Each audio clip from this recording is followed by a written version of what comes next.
Mes amis Sagittaires, bonjour et bienvenue sur la chaîne Tarot à Merveille.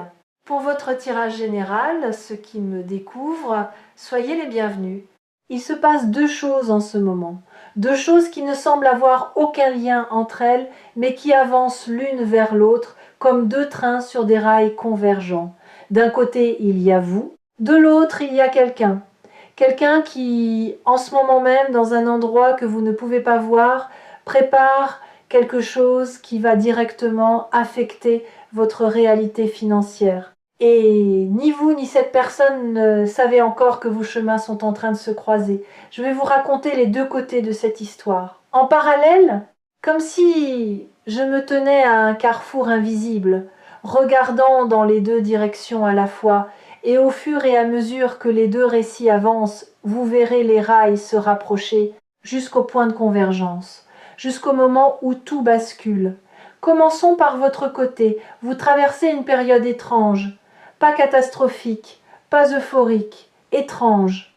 Il y a dans l'air autour de vous une sorte d'électricité contenue, comme la pression atmosphérique qui change avant un orage mais sans que le ciel ait encore bougé. Financièrement, les choses sont ce qu'elles sont. Peut être serrées, peut être stable, mais sans marge. Peut être meilleur qu'avant, mais avec cette sensation persistante que ce n'est pas encore ça, que le compte n'y est pas seulement sur le plan des chiffres, sur le plan du ressenti. Vous ne vous sentez pas encore en sécurité. Et cette absence de sécurité, vous la portez dans vos épaules, dans votre mâchoire serrée, dans cette habitude de vérifier votre solde bancaire un peu trop souvent. Mais quelque chose a changé récemment.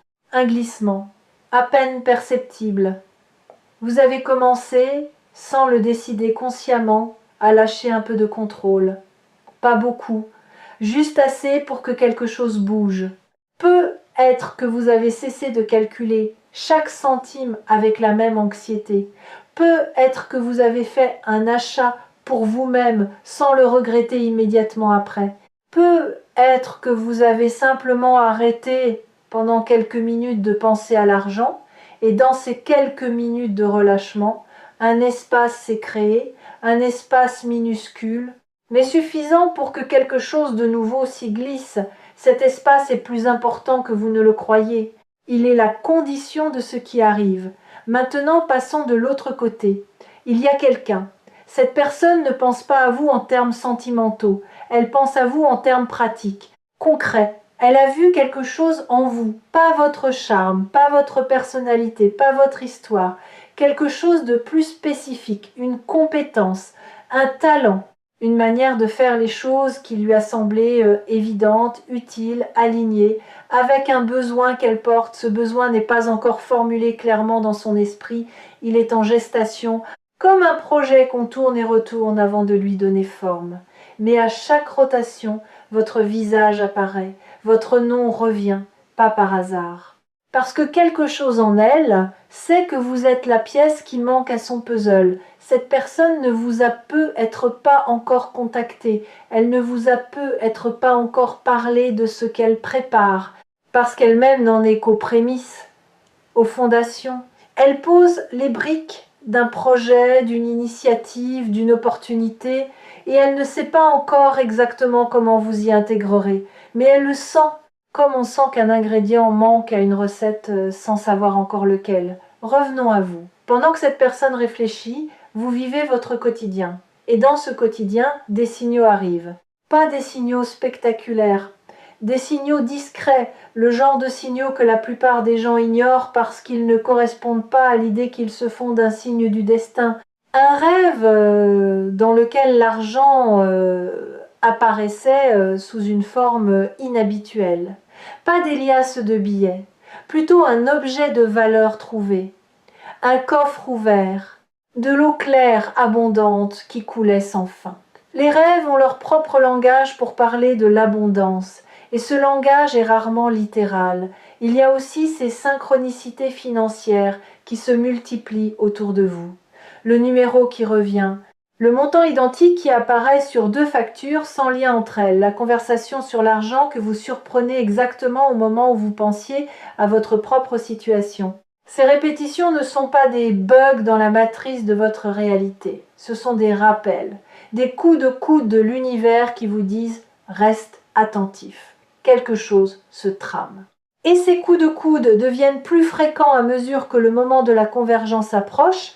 Vous avez peut-être aussi remarqué que les obstacles financiers habituels se dissolvent avec une facilité inhabituelle, une dépense que vous redoutiez et qui s'avère moins élevée que prévu, un problème administratif qui se résout de lui-même, un paiement en retard qui arrive soudainement. Ces micro-résolutions ne sont pas des coïncidences heureuses. Elles sont le signe que le terrain se prépare, que les broussailles sont déblayées pour que le chemin principal soit dégagé quand le moment viendra. Il y a aussi ces pensées qui vous traversent l'esprit aux moments les plus inattendus. Des idées, des intuitions, des impulsions créatives que vous n'aviez pas eues depuis longtemps. L'envie soudaine de reprendre un ancien projet, de proposer quelque chose de nouveau à quelqu'un, de mettre en valeur un aspect de vous-même que vous aviez négligé parce que vous ne le considériez pas comme monnayable. Ces pensées ne sont pas aléatoires. Elles sont les fils que l'univers vous tend pour vous guider vers le point de convergence. Chaque fil tiré vous rapproche de la rencontre avec ce que cette personne prépare. De l'autre côté, les choses avancent aussi. Cette personne a franchi une étape. Elle a dépassé le stade de la réflexion vague pour entrer dans celui de la planification concrète. Elle a commencé à poser des actes, des recherches, des conversations avec d'autres personnes, des calculs. Et dans ces calculs, un espace vous est réservé, pas encore nommément, pas encore officiellement.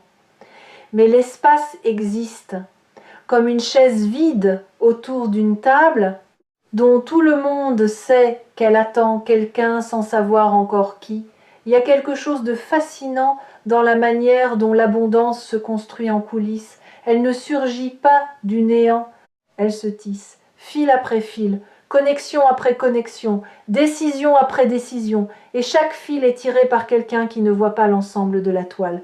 Vous tirez vos fils de votre côté, cette personne tire les siens du sien. Et aucun des deux ne sait encore que ses fils convergent vers le même point. Si vous êtes ici guidé par votre intuition jusqu'à Tarot à merveille, c'est que votre fil vient de se tendre un peu plus. Vous êtes un pas plus proche, et chaque mot que vous entendez dans cette vidéo est un pas supplémentaire. Revenons à votre rapport à l'argent, parce que c'est ici que la préparation la plus importante se joue. Pas chez l'autre personne, chez vous. Vous avez une relation à l'argent qui ressemble à une danse avec quelqu'un en qui vous n'avez pas confiance. Vous vous approchez, puis vous reculez. Vous tendez la main, puis vous la retirez. Vous espérez, puis vous doutez. Cette danse épuisante est le produit d'années de conditionnement.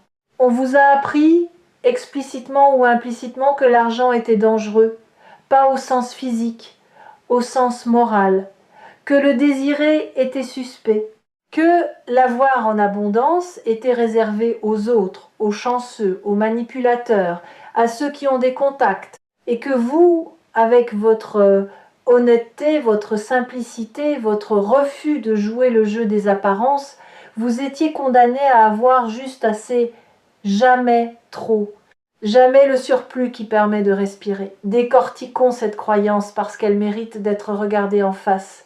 Elle dit, en substance, que les gens bons ne deviennent pas riches, que l'argent va vers les requins, les rusés, les impitoyables, et que puisque vous n'êtes pas de cette trempe, puisque vous avez un cœur qui fonctionne et une conscience qui veille, l'abondance financière est un club dont vous êtes exclu.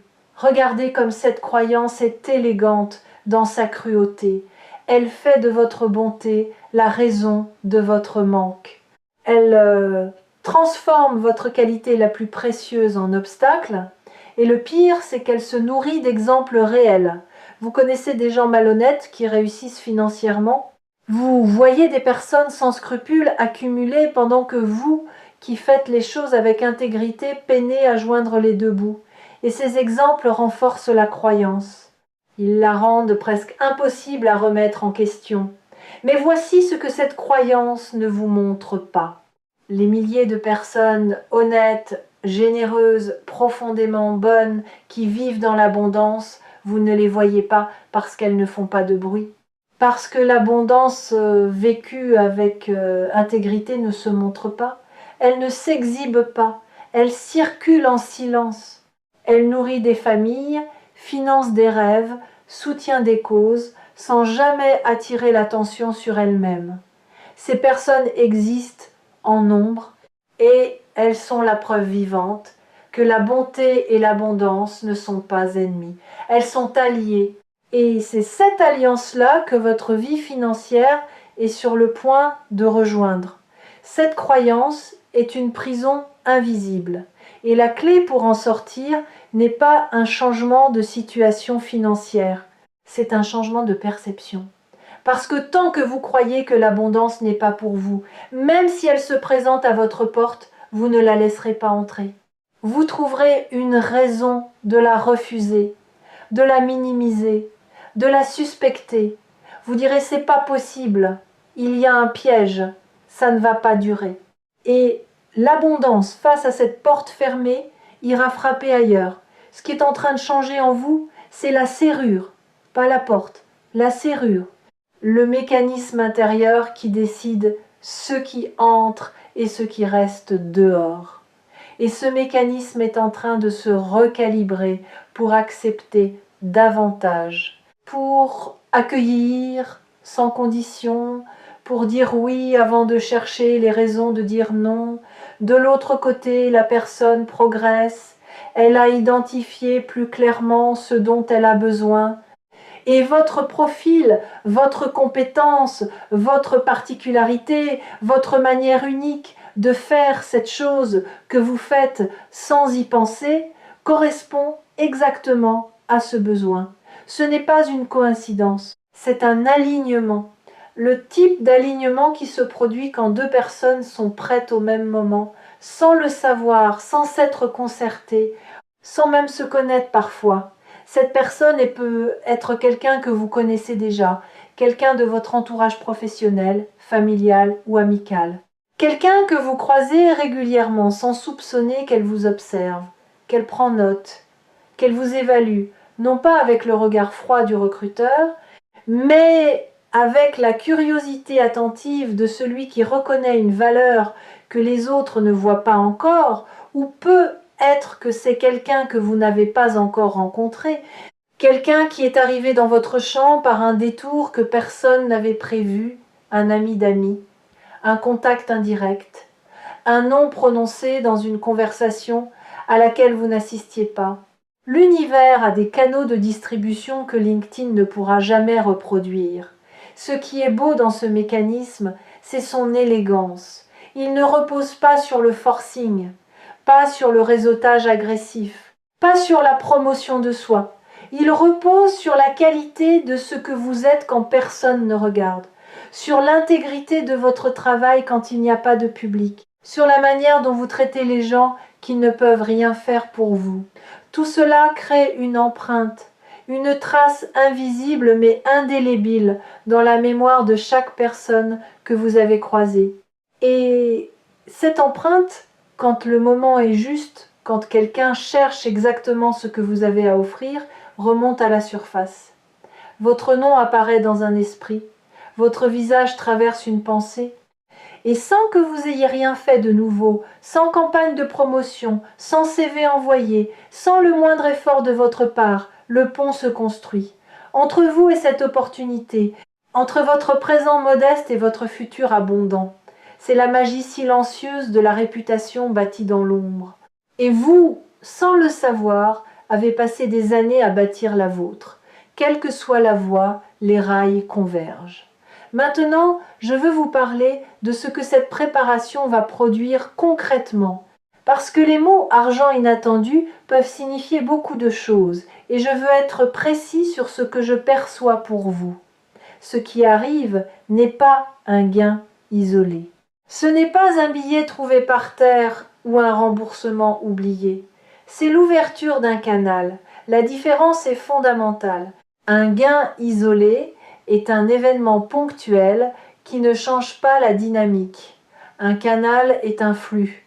une voie par laquelle l'énergie financière peut circuler de manière continue. Et ce que cette personne prépare, consciemment ou non, c'est l'ouverture de ce canal pour vous.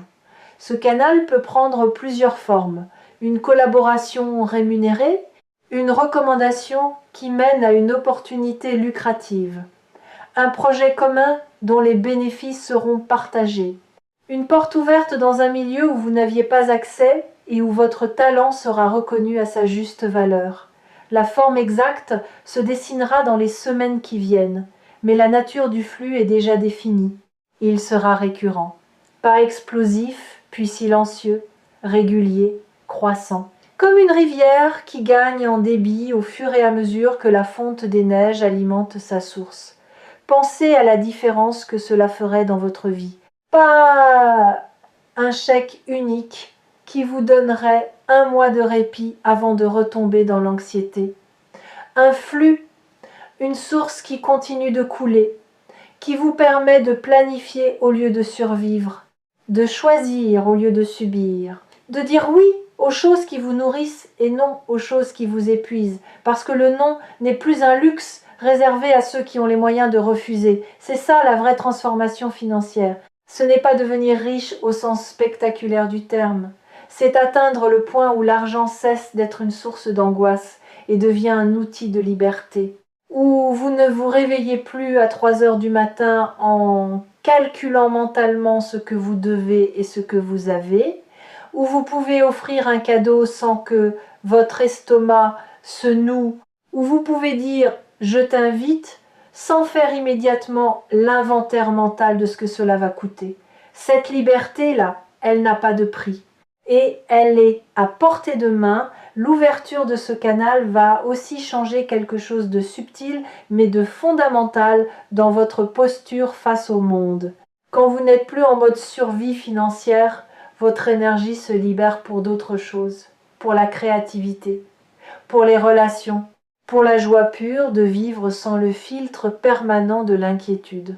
Vous retrouverez des capacités que l'anxiété financière avait mises en veille, des idées que vous n'aviez plus la bande passante mentale pour développer, des envies que vous aviez rangées dans un tiroir étiqueté « quand j'aurai les moyens ». Ce tiroir va s'ouvrir. Et ce qu'il contient est plus riche que n'importe quel chiffre sur un relevé bancaire. Il y a une condition à ce flux, une seule. Et cette condition dépend entièrement de vous. La condition est l'acceptation de votre propre valeur. Tant que vous sous-estimez ce que vous apportez, les autres le sous-estimeront aussi. Tant que vous travaillez pour des miettes en vous disant que c'est mieux que rien, l'univers vous enverra des miettes.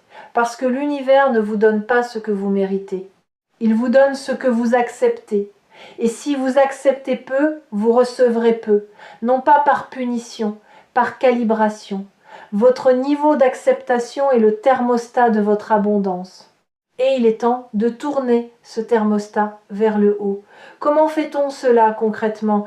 Pas en se répétant des affirmations devant un miroir. Le thermostat ne se règle pas avec des mots. Il se règle avec des actes. Le premier acte, c'est de cesser de sous-facturer. Si vous rendez un service, fixez un prix qui reflète non pas le minimum que l'autre accepterait de payer, mais la valeur réelle de ce que vous apportez. Le deuxième acte, c'est de cesser de vous excuser de recevoir. Quand quelqu'un vous offre quelque chose, ne minimisez pas. Ne dites pas « il ne fallait pas », dites « merci », point, sans justification, sans gêne. Le troisième acte, c'est d'investir en vous-même. Pas des sommes folles, un livre, un outil, un moment de bien-être, quelque chose qui dit à votre inconscient « je mérite que de l'argent soit dépensé pour moi ». Pas seulement pour les factures, pas seulement pour les autres, pour moi. Ces trois actes, posés régulièrement, recalibrent le thermostat plus efficacement que 1000 méditations sur l'abondance, parce qu'ils sont concrets. Ils s'inscrivent dans la réalité. Et la réalité est le terrain où l'abondance se manifeste. Les fidèles des messages de tarot à merveille savent que la valeur dont nous parlons ici n'est pas celle du marché.